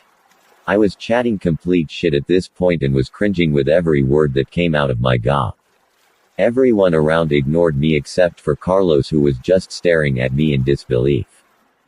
4 of the guards lifted me up, cutting the rope around my wrists at the same time. They lowered me down onto the board and pinned me so I was spread eagle despite my futile struggles. Whoa hey. What are you doing? Ava crouched so she wasn't towering over me anymore. A guard handed her a drill and I started shaking. Ava, please. I assumed very quickly the board was to stop mess from being made. Shish, she said, and I shut up this time, not wanting to provoke the insane girl with the drill.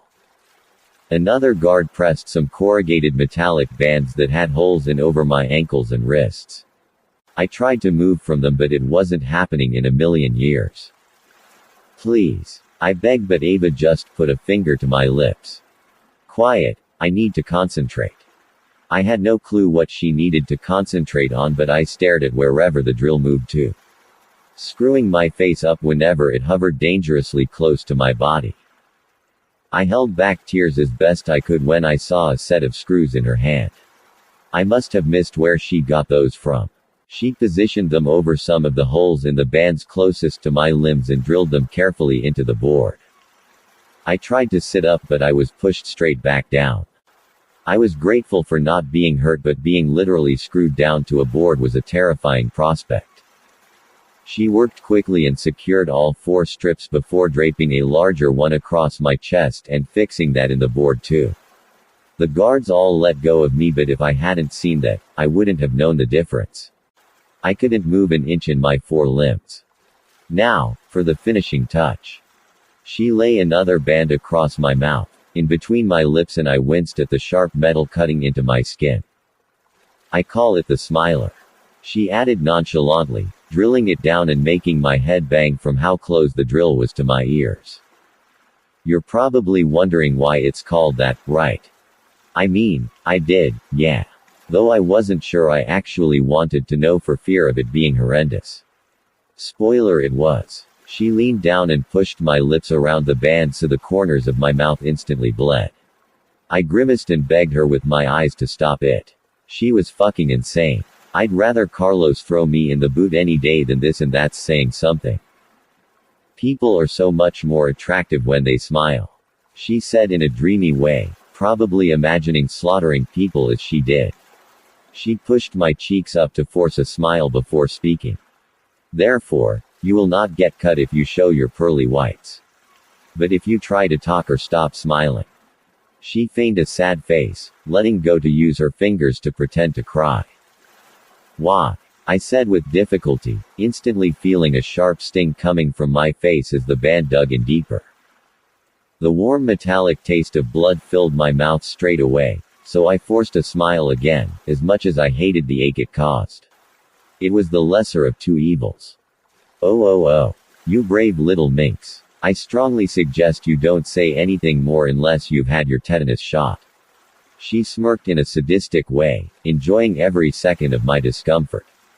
Feeding off of it like a predator. Alright, load her up into the back and leave her awake. I want to have some fun with her. She explained, using one finger to delicately trace my bleeding bottom lip. Don't worry, Carlos, I'll take real good care of her. You can come with us too, I'm sure you'll make a great slave. Carlos didn't respond, and I was praying to God he had some sort of plan to get us out of this mess. What do we do with this girl? Found her upstairs. One of the guards piped up. He had a firm hold of Amber, who was whimpering at the sight before her. Are you really asking me that? Shoot her, duh. Ava quipped back, and I didn't think before reacting. No. I screamed at the top of my lungs, the blood flooding down my chin, but I didn't care. Bet you regret that, huh? The redhead is ugly and not needed. If you want to stop her from dying, please feel free to try. I did try. I fought those damn screws with every ounce of strength I had. Nothing happened, and I just began crying and screaming more. She used a hand to stop the guards from lifting me up, then used a napkin to wipe the blood from my face calmly in response to my emotional outburst. The more worked up you get, the more it needlessly hurts. I thought you were smart. She questioned sarcastically. I'm going to kill you. I spoke through gritted teeth, ignoring the pain radiating throughout my mouth. Cute. Very cute. I'll be with you in just a moment. Without a second's thought, she twisted on the spot, drawing her weapon and shooting Amber in the torso. A red splatter soaked her ironically white t-shirt as she fell down to the floor in a heap. Amber. I shrieked at the sight, shaking when she didn't respond. Carlos was trying to reach her too, but was already being carried away.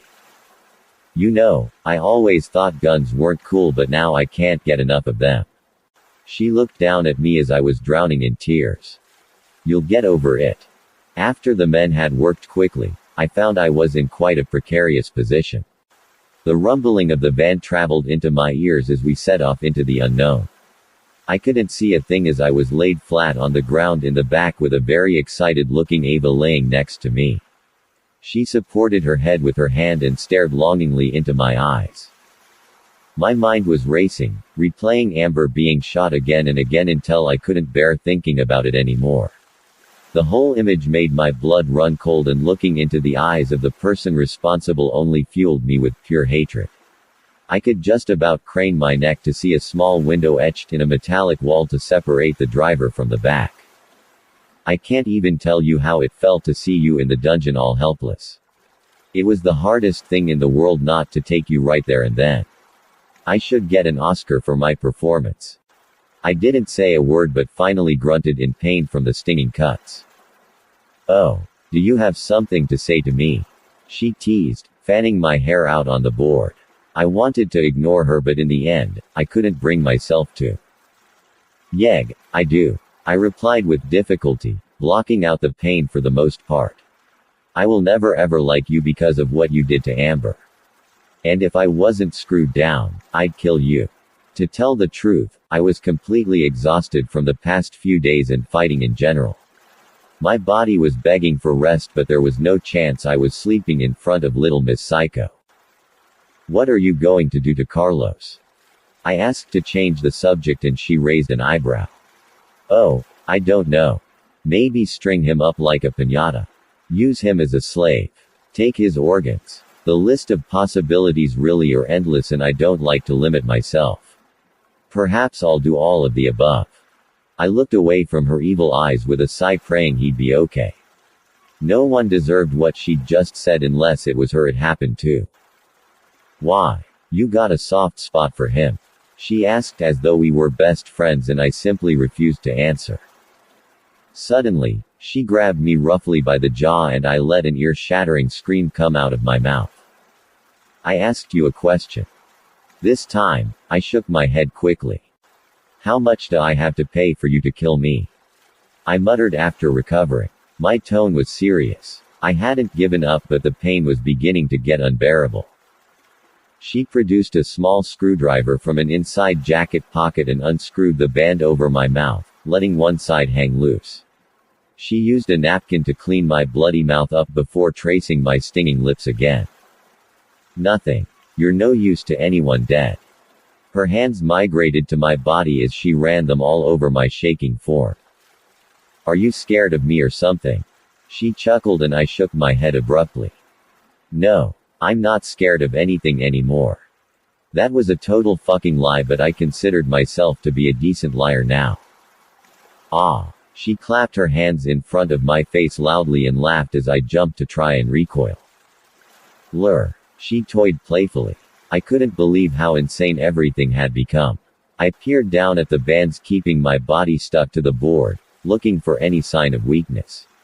Perhaps rust would symbolize I could get out with enough. You're thinking you can get out, aren't you? I didn't say anything. I felt as though I'd just been caught by the head teacher smoking weed at the back of the school. No. I lied again, and this time she slapped me. At least it disguised the ever-growing red color washing over my cheeks. Man, you're such a shit liar. You'd fail a lie detector test so bad. As for your plan or whatever, only using a hammer, screwdriver or drill will free you of the board. I have all three, but I was thinking of using them for something else. Her face contorted into the most malicious-looking smile that sent chills throughout my body. I knew exactly what she was implying and I didn't like it one bit. With the last burst of defiant energy I had, I spoke to her with my own cold tone of voice. You'll never get away with this. It was quiet, but she heard me and immediately picked the board up to prop it against the van wall. I'm sorry, what was that? Her voice dared me to challenge her. I wasn't sure how much more pain I could take, but I foolishly did it anyway. I said, you'll never get away with this. Yeah, that's what I thought you said.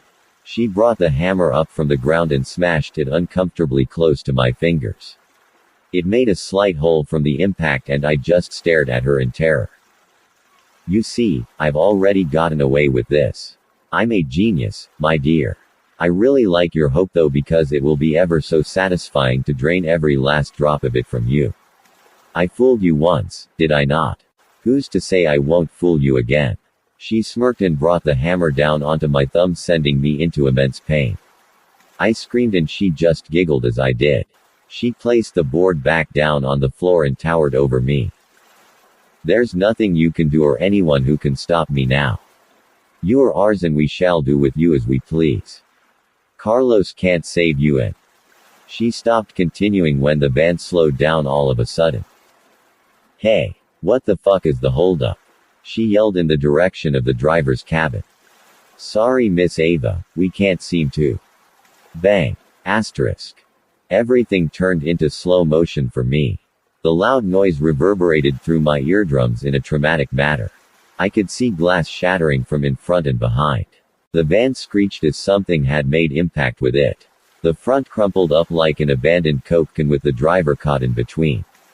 The walls of the back had been caved in slightly and I could feel my head spinning from the aftermath. The whole ordeal only lasted a few seconds but had completely battered the van and all occupants including me. The bands had done their job at keeping me in place, so much so I was drenched in blood all up my arms and throughout my body. My injured thumb was no longer of any concern to me. Ava was worse off, having had no type of restraint whatsoever. She groaned in pain on the floor, her body a mess of gashes and bruises from before. I wanted to scream for help, but I couldn't get my body to. It was like my muscles refused to listen to my brain, and everything required the utmost effort. I had no energy, especially more so than before. I tried to jimmy the strips of metal away from my limbs, but they hadn't loosened up enough, and my level of strength was deteriorating by the second. I went limp against the board when I heard a sharp creaking noise akin to a squeaky gate opening and closing.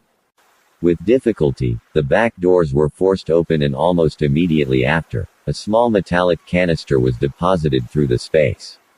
It landed a few feet away from my feet, between mine and Ava's wounded figures. I studied the canister closely, struggling to move away from it. I was, however, quickly held captive to the powerful green smoke dispersing throughout the van's remains. I coughed weakly as the visible fog entered my airway, and before I knew what hit me, I succumbed to its incapacitating proficiency. When I regained consciousness, I spluttered out the last remains of gas into the open air with a dry cough. My eyes burned slightly as I leaned forward, rubbing my temples to try and shake the odd sensations. I felt my sore throat begging for moisture, and when I finally fully opened my eyes, I found myself back on the sofa in the country house. I almost peed myself when I saw Ava sitting in front of me. Like a dangerous inmate, she was restrained with a stylish straitjacket embellished with heavy chains cloaked around her body. She had tape across her mouth to keep her from talking, but I could see she was smiling widely underneath it. It made my blood run cold with how sinister she looked despite being completely locked up. She just sniggered at my reaction to her, keeping her eyes fixed on mine with total intensity. "What the fuck?" I started to say after swallowing hard. Ava's bruised face studied my confusion with glee. Was this some kind of sick joke? Finally, someone else entered the room. It was a guy the first didn't recognize, which made me feel very uncomfortable. He rushed over to me, holding a medical kit. It was at this point I noticed my right arm cuffed to the side of the sofa as I tried to recoil from him. I was pretty bashed up thanks to the van ride. "Whoa, hey, easy there." His long brown shaggy hair nearly covered his sparkling emerald eyes. Perhaps the most prominent part of him though was his height. He was very tall, but it suited him. "What's going on?" I asked groggily, my voice hurting with every word. "You've got some lacerations to your epidermis and a possible compound fracture. You'll also need sutures for the lesion by your mouth." He spoke calmly and brought out several pieces of equipment from his first aid kit. He was like the non-sadistic version of the dungeon's doctor. Wait. I pulled my arm away as he dabbed some tissue onto it. "Who the fuck are you? Why is Ava here, and why am I still restricted?" "Miss, I need you to remain calm to avoid hypertension. My name is Ronan and I'm doing my best to patch you up, however I need your cooperation, okay? You are handcuffed so I can treat you." He held my arm firmly in place to continue treating a gash to my arm. My breathing quickened as Ava kept watching me flail around. "I don't understand. What the fuck happened? Did I die? Am I dead?" I heard a loud snigger coming from Ava and saw her nose twitch in amusement. "You're not dead, miss. You're a trooper if anything. Please rest assured that Miss Ava will not pose you any problems now." Everything was so blurry, the most hazy it's ever been. Like a thick fog was engulfing any sense of memories I had. "Have we met before?" I asked Ronan. I was certain I hadn't, but I was beginning to doubt myself. "No miss, this is the first time we've met. Well, apart from the van." I stared around the room, my vision swarming with black dots. Ronan carefully lifted up my shirt and started placing sticky pads all over my body. The wires trailed to a device he was fiddling with, and he focused on the monitor that was connected to it. He tore off a piece of paper and looked at it with a calculating expression. He finally turned to me with a slightly worried glance. "Your heart rate is higher than I'd like. I need you to take some deep breaths for me and count slowly to 100. I nodded and followed his orders. He was treating me with respect and trying to help me, so I commenced counting. 1, 2, 3. Good. That's good. Now I'm going to put this over your finger to keep an eye on your oxygen levels. He clipped a small plastic box on my finger. The type you see in medical dramas. My finger shook violently as he did, and he pushed it so it was supported on my lap. It's okay. There's no need to be scared. Please continue counting. His voice was so reassuring that it was almost hypnotic. 10, 11, 12, 13. As I was about to reach 14, a figure stormed into the room and roughly smashed their fist into the side of Ava's face. Beep beep beep. Asterisk. The heart monitor went crazy as my heart rate increased considerably. This is for Amber. The figure shrieked in rage. Carlos, will you stop it? You're making her heart rate go wild. Ronan tried to reason with him, but he wasn't listening. I'll be just 2 secs. Carlos replied, delivering vicious blow after blow to Ava's bound body. That's enough, Ronan shouted. It was the first time I'd heard him raise his voice even slightly. He took Carlos by his shoulders and pulled him back. Have some self-control. Carlos slapped him off and towered over Ava. He ripped the tape off her mouth with such force, even her face moved. It looked painful. Start fucking talking, he said seriously.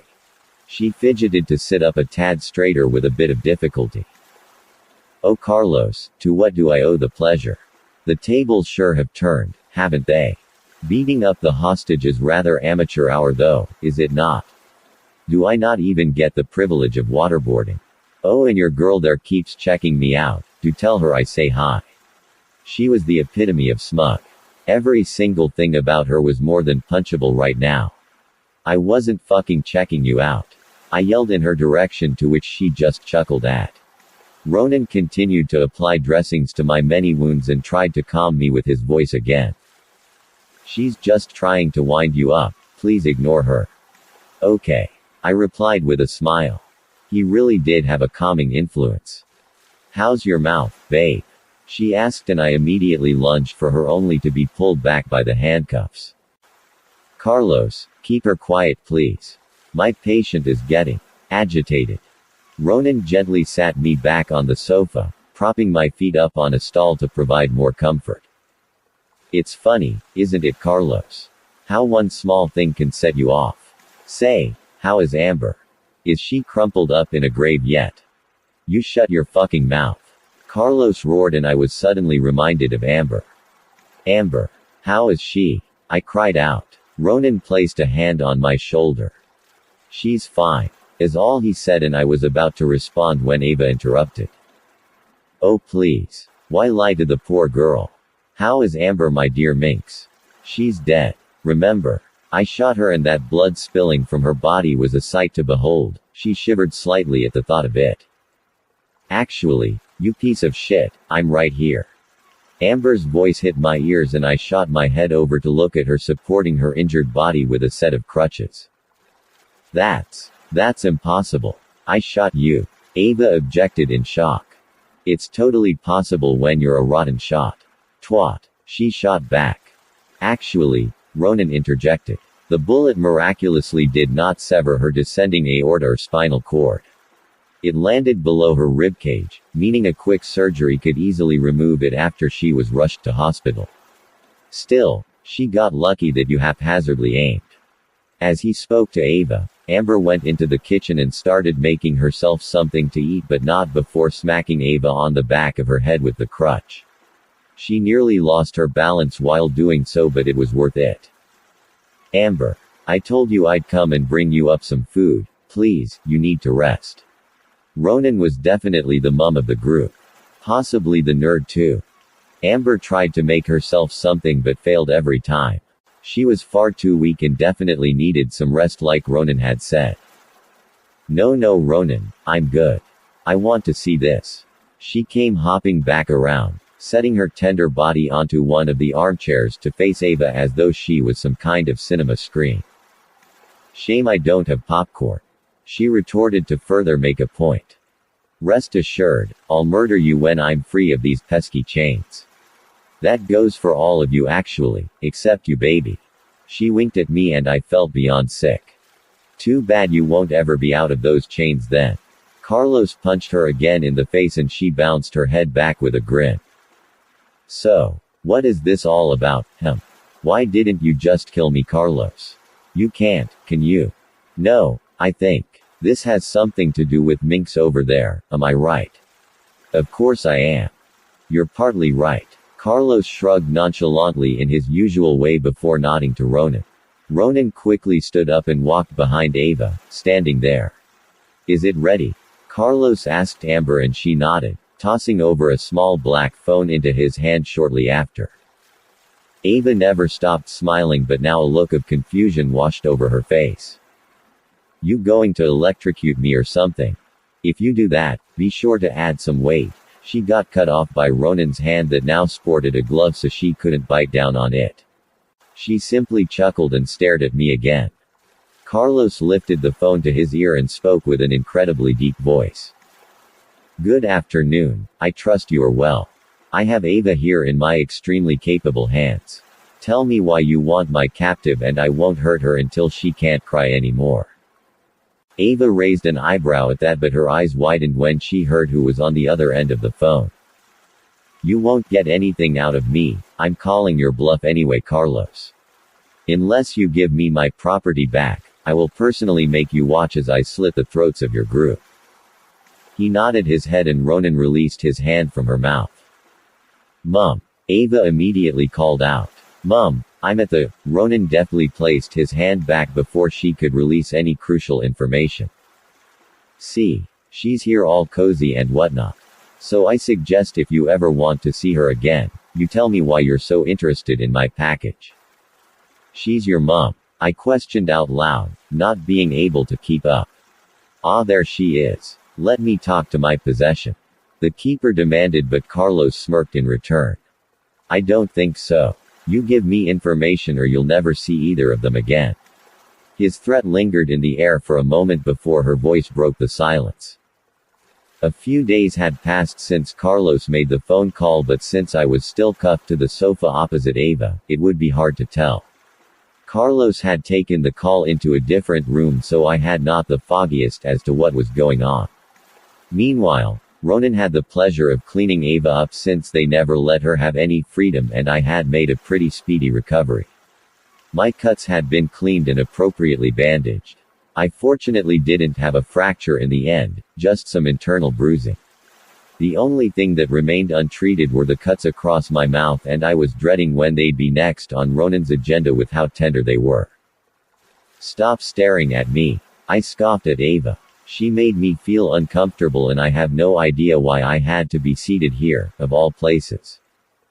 I let myself relax on the sofa, curling up against the pillows and looking up at the ceiling in boredom. Of course though, in my situation it was never quiet for very long. Out of absolutely nowhere, a girl burst through the main door with a gun raised in the air. Everybody on the fucking floor. I had the place surrounded. I immediately and instinctively ducked for cover, not getting far with still being attached to the sofa. So I just nestled myself into the material, seeking cover. The girl's tone was frightening not to mention the large pistol she was brandishing. Ava sat across from me, totally unaffected and indifferent about the whole scene in front of her. No one was currently in the room with us so I just did as she said to the best of my ability. She marched over to me and threw the gun to the side without a care in the world. Oh, so it's you I'm going to be dealing with. She shrugged. Sure. Wah. A large smacking sound hit my ears as her foot connected with the side of my face with expert accuracy. The pain was unbelievably prominent because of my previous injuries and I couldn't help but cry immediately. Hey. I heard Ronan say out loud in a caring tone as he rushed down the stairs. It's all right, I've got this. Another blow hit me but this time to my bruised torso. Stop. I cried and she simply cocked her fist back for a new merciless hit. Just as it was about to finish me, something rushed her from the side and pushed her over to the carpet. I quickly saw it was Carlos and they both had a small grappling match a few inches away from me. She came out on top. Literally. She's not the one we're trying to get information from, Hanaj. Carlos yelled at her in frustration, peering over to my crying face with sympathy as he did. Oh shit, really? She replied, and when Carlos nodded in return, she swiftly turned to me with a guilty expression. Sorry about that. I didn't reply because I was too winded to speak. That's Ava. He told Hanaj and used his hands to make her face the second captive. Ooh yes. Hanaj said excitedly, quickly jumping to her feet and moving to lug in a bag from the doorway. I hadn't noticed it before, but that was probably because her crazy as shit entrance distracted me. Carlos dusted himself off and perched next to me, sliding his arm over my shoulder and pulling me in close.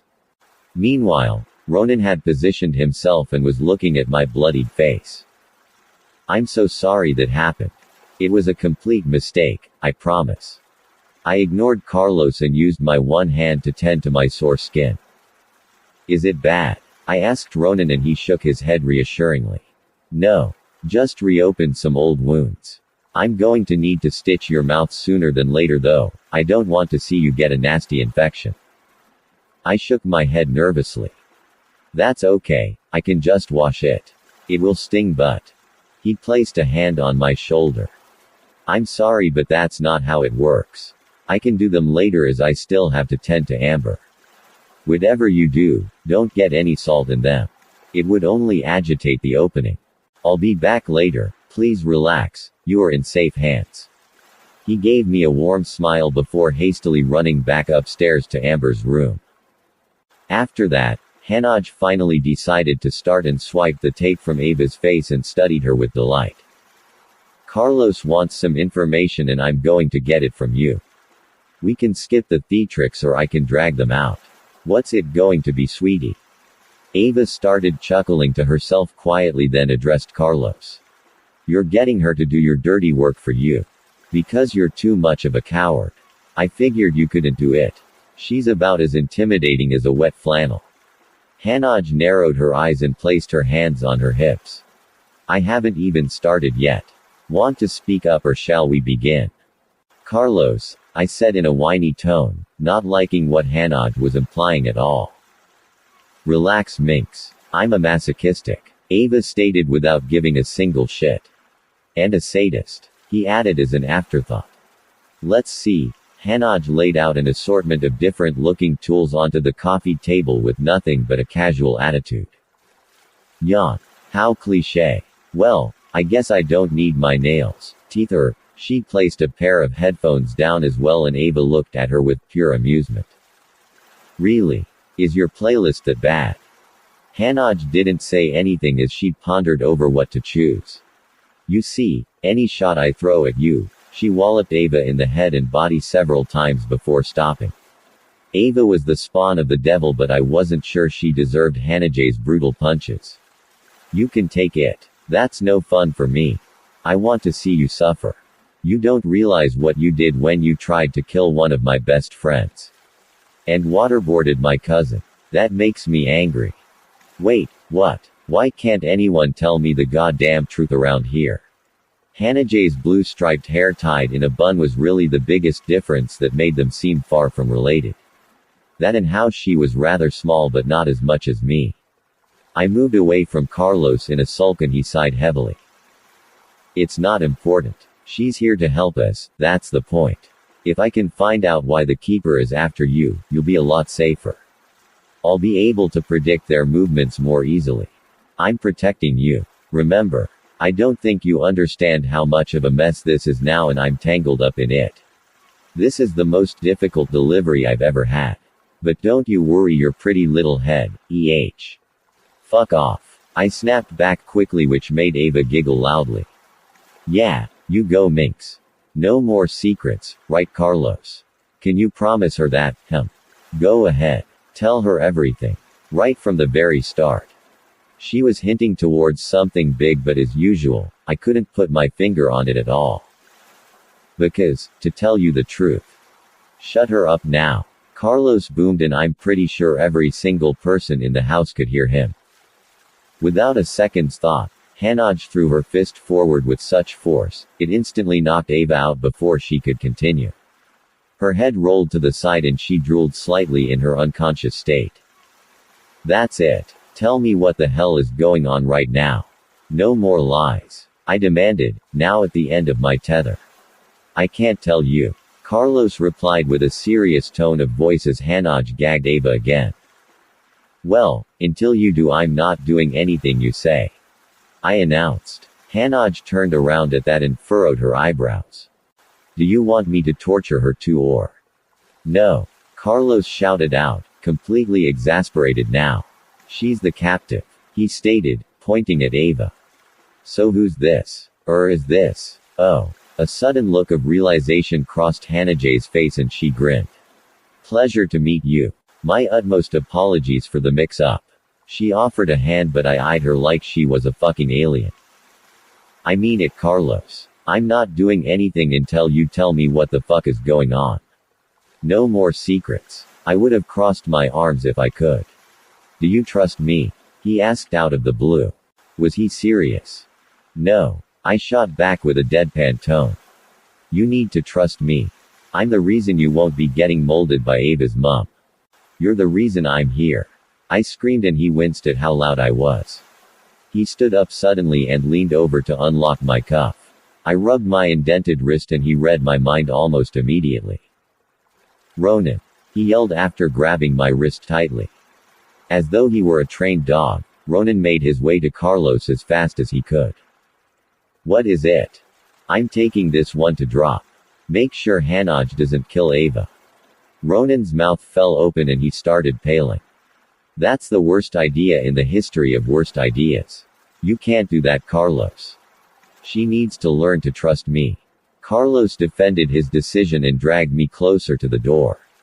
Then do a trust fall, Ronan shouted out after him before literally blocking the door. Move, Carlos demanded, but Ronan didn't budge in what was becoming an intense standoff. Did you hear that? Carlos suddenly piped up, holding a hand to his ear. I think Amber was calling you. I didn't hear anything myself, but Ronan was clearly conflicted about what to do. Finally, not wanting to take the risk with a vulnerable patient, he retreated back upstairs. What's the drop? I asked Carlos nervously, but he didn't say a word as he pulled me outside and towards the car.